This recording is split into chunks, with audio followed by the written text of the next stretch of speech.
Hey everybody, it's Alex Powell here with Solutions Property Management, and I am very pleased to present Ashley, who is our property manager extraordinaire who works with us here. And so Ashley is a vital role in our business, and she is very in-depth in terms of her knowledge and her experience in property management. So you've been with us just over a year now, but you've had extensive property management background from beforehand. You want to talk a little bit about your background first and foremost? Sure. So I originally went to college to become a court and tribunal agent, actually. So I did get my certificate in that. And almost immediately graduating from college, I was recruited by a headhunter for a property management company that was looking for someone to work in their legal department, which I didn't have any experience in. However, it was one of the courses that I had to take in my court and tribunal agent program. So I had a little bit of knowledge about the Residential Tenancies Act, but not an entire amount. So I actually worked for 6 years in the legal department, doing nothing but N4s and 5s, everything you could think of from start to finish to eviction, and that's all I did every day.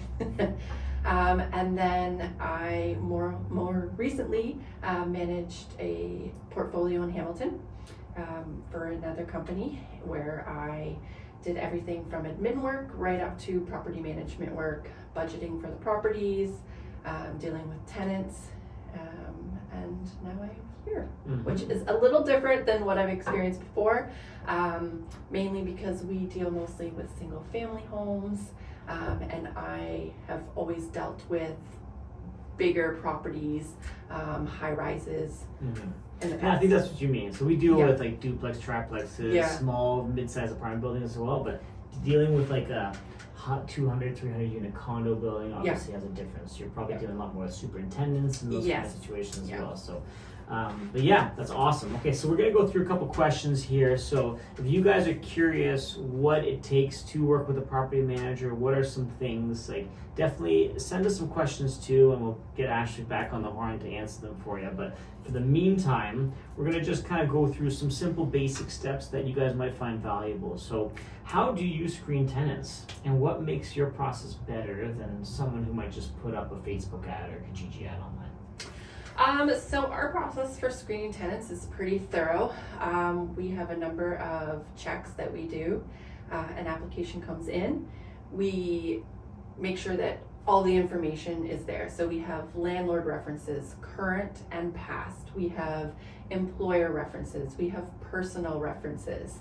And then what we do is we go through every single one of those provided, and we contact them. We make sure that the information they provided is correct. Sometimes I even try and put people on the spot to see if they are really who they're supposed to be and not just a friend whose number has been given. And then we do additional checks. We do credit checks. We check to see if they have previously been noted in the landlord and tenant board registry, so if a previous landlord has taken them to court for any reasons. We do social media checks. The list is long and extensive, and I think by the time we are done doing all of our checks, we have a pretty good read on that particular tenant. And usually when there's a red flag, for the most part, it will present itself immediately. That's not to say it doesn't come up later on. Everything could look perfect, and then we get to the end and then something presents itself and we're like, no. Yeah. I find that a lot of people, when they're renting a property, the most charismatic and the ones that you typically feel the most warmth from are the ones that you want to sometimes watch out for the most, because typically when someone's denied over and over and over again, they refine their script. And every single time they come through and they might get denied, it comes closer and closer. So for us, it's very cut and dry. It's paperwork, it's proof is in the pudding, right? So they might have a story, they might have something. Of course, we'll listen to anyone's situation.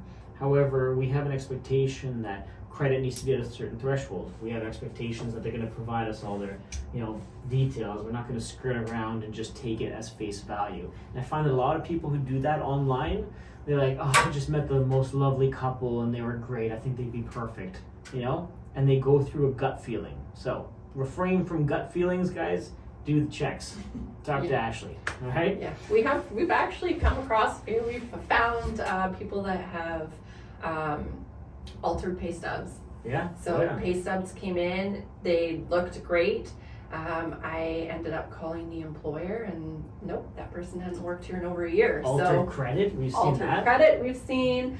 I've contacted, application looked great, and then I contacted their current landlord, their personal reference, and someone else, and every single person provided a different reason as to why that tenant was leaving their current situation. So that was an instant red flag. They weren't all on the same page. There you go. There you go. Very good. So if your tenant stops paying, what do you do? How do you handle that? Well, things have changed a little bit since COVID, but the process is still the same. So immediately on not receiving a rent payment, usually, depending on when the first of the month falls, but usually on the second, third of the month, we're sending like a reminder notice. Hey, just a reminder, your rent's due, it hasn't been paid yet. Then come the 4th, 5th, 6th usually of the month, we are sending a notice to terminate early for non-payment of rent, which is an N4 notice. That typically gives the tenant anywhere, depending on service, between 14 to 20 more days to pay their rent. Mm-hmm. If they pay the rent within that time, the notice becomes void. They're okay until the next month. If they don't pay by that date, then we proceed with an application for arrears to the landlord and tenant board. Okay. And then that process starts. So right now, we're seeing about a 2-month wait for hearings to be scheduled. Which is not bad, actually. Not bad. It's actually caught up quite a bit, because for a while we were looking at 8-9 months. Yes. Yes. So it's not too bad. And then that process. Now, mind you, that's 2 months for the hearing to be booked. Right. So keep by that this in point, mind. by that point, they're already 1 month for the notice, and then 2 more months for the hearing. So you're now looking at they're already at least probably 3 months in arrears. Mm-hmm. Do you, when you say they book the hearing 2 months out, is that Mhm. like the date of the hearing itself? Is 2 Mhm. months? Yeah. That's incredible, actually. So that's actually come a lot further back. Like we've, I've been involved in cases where it's been like a year plus to get a hearing date. So the fact that it's cycled back that much is Now that's for arrears Yeah. only, right? Like as you know, we have other applications for different things where we filed, I believe, in April and May, and still not a hearing date. So it all depends on what the application is for. So how do we handle a consistent late payer? So let's imagine they're caught up, right? They haven't ever like lagged that long, but they're consistently late. What do we do? So for people that consistently pay their rent late, and when I say consistently pay their rent late, I don't mean on the 2nd or 3rd of the month. Mm-hmm. Consistently late, where the landlord and tenant board is concerned, is, you know, they're receiving N4 notices every month. They're not paying until mid-month. There is a notice for that. It's called an N8, and it is a notice to terminate early for consistent late rent payments. Mm-hmm. So essentially, the notice is then sent to the tenant, and you should have probably about 6 months of late payments to use as evidence. Mm-hmm. And once you send that notice to the tenant, you then proceed with an application to the landlord and tenant board for consistent late rent payments. And with those type of applications, you're not really looking to evict the tenant, but you're more so looking to have an agreement put into place that forces the tenant to pay rent on the 1st of the month. Then if not, then we can proceed further to obtain an eviction order if they still can't follow it at that So it point. adds that extra layer of, due diligence and Yes. making sure you go through that process beforehand, okay? So Yeah. another thing, guys, too, to note that if you have someone who has paid rent late, your first course of action, aside from, well, not maybe your first, but one of the course of actions prior to getting to adjudication, to the hearing, is attempting to put together a payment plan strategy with that tenant. You want to show as the landlord that you have initiated the steps towards trying to help come up with an amicable solution. We find that at the hearing that becomes very valuable, right?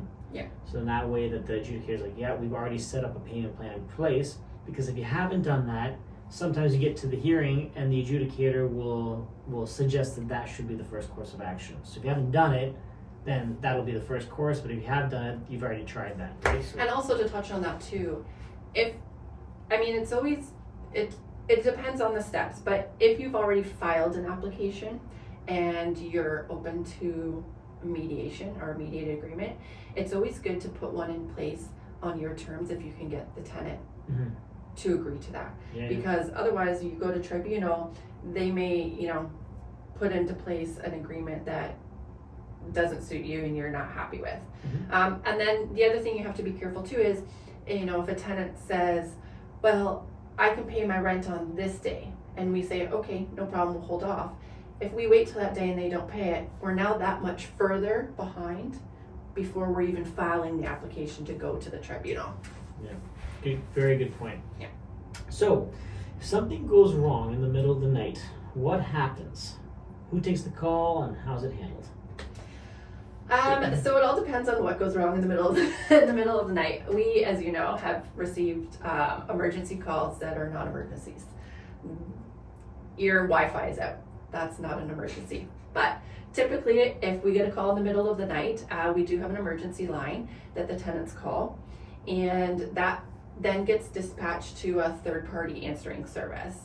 They then contact our maintenance employee and dispatch the call to him. If it turns out that it is an emergency, so a flood, a fire, thank goodness we haven't had any of those, but yeah, knock on wood, he would then go out to the property to see if it's something he can address or if we need to get a subcontractor out. Yeah. To that point, it's funny. Most things aren't emergencies. No. Yes, if there's sewer coming up and you start to see your furniture floating, like that's an emergency. Yeah. Fire, of course, it's emergency. But like I think the most recent one we talked about was somebody's sink, the P-trap was dripping, and they were like, "Someone needs to come out now." It's like maybe just stop using your sink until tomorrow morning. Yeah, When it's daylight, and we get a lot of lockouts too, where tenants somehow lock themselves out, and it's stipulated in their lease that we actually are not required to go open the door for them or provide a locksmith. It's actually their responsibility if they lock themselves out to figure it out. Yeah. So 100%. Yeah. All right, so if something breaks in a unit, how quickly should we expect it would be fixed? it all depends on the nature of the request. So, I mean, if we have everything coming in that's, normal priority, it'll get fixed as it come in, which, could take a day to a few days.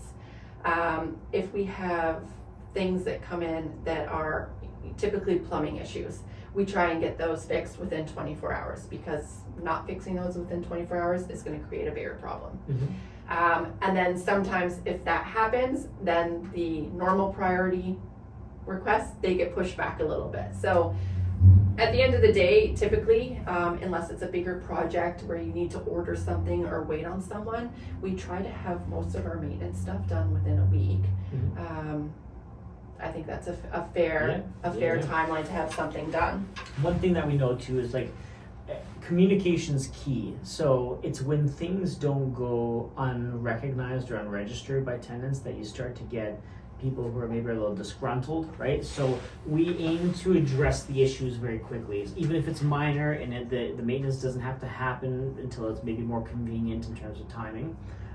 We always aim to at least address the issue full front. So I'd have a phone call with the tenant, say, okay, got your maintenance request, we got you sorted out here, we'll be coming in next week, Friday or something, whatever. So at least that they know that they're heard and it just hasn't gone into the abyss of cyberspace. So I think those kind of things are pretty important. So, the next question is an interesting one because it asks, owners don't usually see how much you juggle in a day, and walking us through a busy day. So I want to explain something to you guys because property management in itself is one of those things that often can become a necessary evil, let's call it that. People have a challenging time sometimes justifying payment for property management services. However, when the time comes they need property management services, that's when they're scrambling because people are like, hey, you don't really need a property manager until you need a property manager, and that's when you need them, right? So when we look at property management, we look at it from a 3-pillar approach. You have leasing services, you have day-to-day management services, and you have maintenance. So your leasing and your maintenance are pretty obvious in terms of what's associated with that and what goes into that. But often people don't recognize what goes on to the day-to-day management.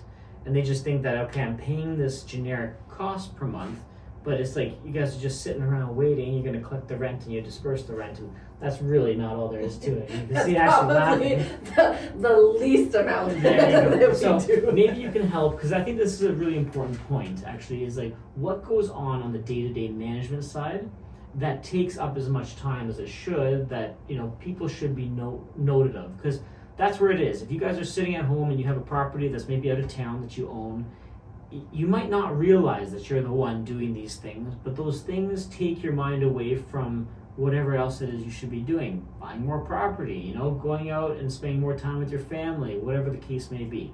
So go ahead. So I have found that there's never really a slow day here. And it can range from one thing to the next. So, a typical day, you're coming in, you're answering emails. Almost as soon as you answer one email, you have another one coming in. So that is constant. The leasing What side. kind of emails? Tell us a little bit more in depth. Like what? I have maintenance emails that come in from tenants. I have emails that come in from owners, just following up on something that I've asked or requested from them. I get application emails from people, that have applied, that we've then reached out and said, hey, I need more from you. I'm getting emails all the time from our leasing agents letting me know how showings are going. So that is a constant thing that's coming in and happening. The general information emails too, I find are probably the most abundant. I think so. Like for example, people wondering how to do certain things. How do I set up my utility?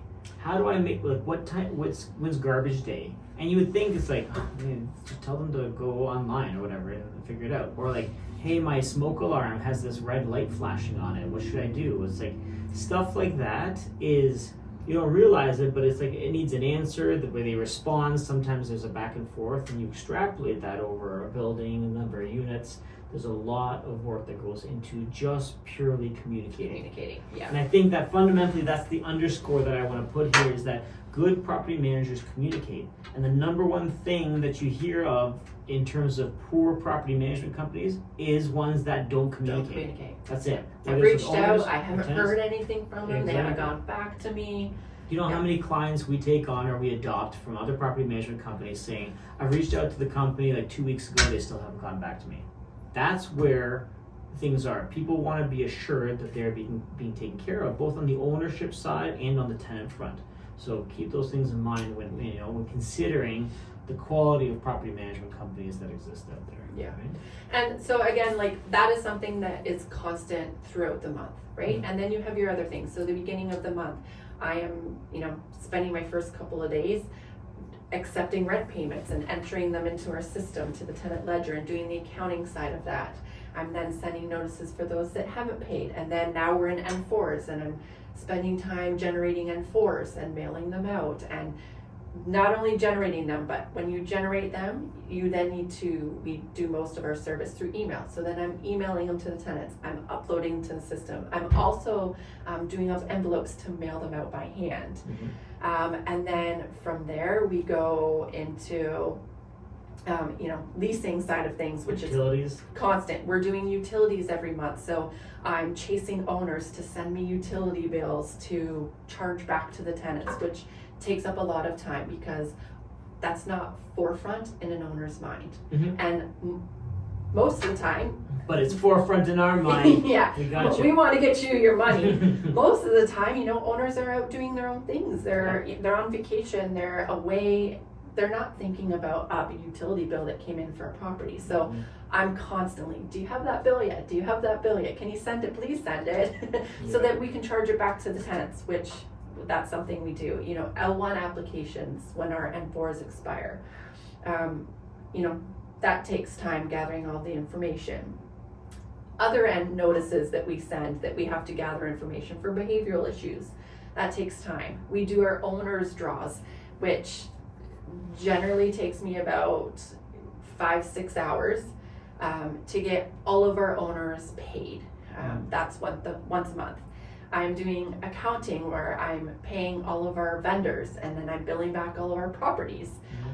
That is something that's ongoing. I'm also then following up with our maintenance employees to make sure that maintenance is being done. And then They're on following up top of with it. owners to And ensure then that following the up with billing is- owners to let them know that everything's being taken care of, and then following up with tenants to make sure that they're happy.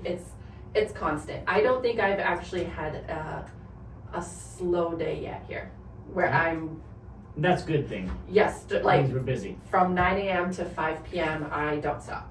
You got it. All right, so here's a little fun one for you. What's the funniest or most unexpected thing that's happened to you while managing a property? So this actually came to mind when Ashwin and I were talking about doing this little session here, and it's something that I had totally forgotten about. It was my first week as a property manager admin at the previous place that I worked at, and we had a unit that had recently had a deceased person that went undiscovered. So we were doing a lot of work in that unit, and I went in with the super to just inspect it, him to show me what they were doing. They had started ripping up the floorboards and everything, and we went into the washroom, and I was standing at the doorway, and he went into the washroom and noticed that there was one of those aftermarket bidets on the toilets, Yeah. and he went to go take it off and hit the on button, I guess. Oh. Shot across the bathroom and in my face. I was soaked, and he just looked at me, because again, it was my first week.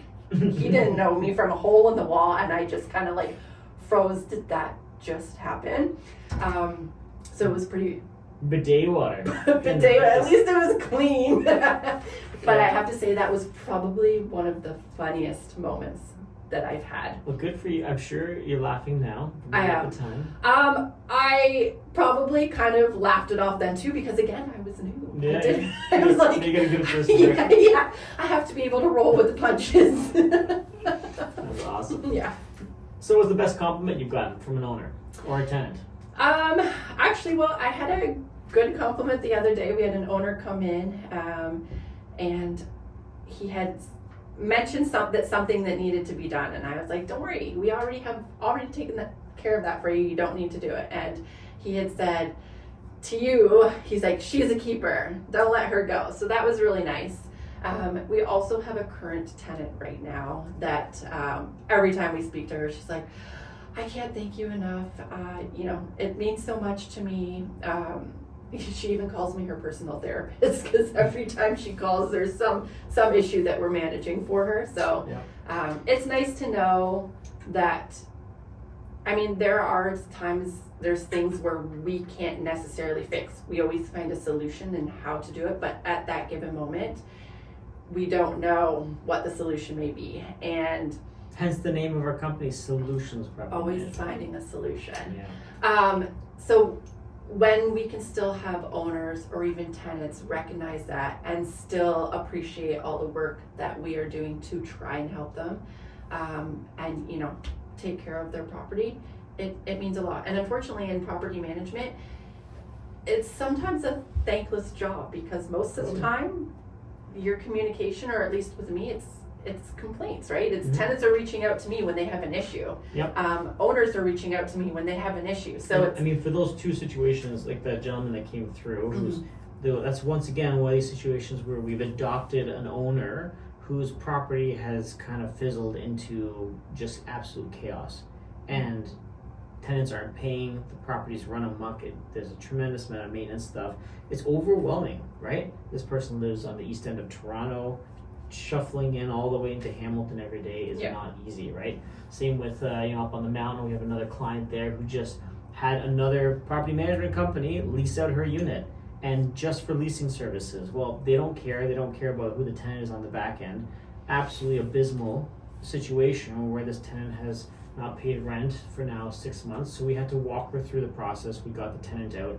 Now the tenants sabotage the house in every way, shape, or form, like cutting strategic wires. It's just a mess. So, holding hands with somebody who's in that position is challenging, but to be there, that's where I think the value of property management truly comes through, right? Yeah, so it is definitely nice when, whether it be an owner or a tenant, reach out to you just to let you know that, they're appreciative of what we're trying to do for them, because it's sometimes a thankless job.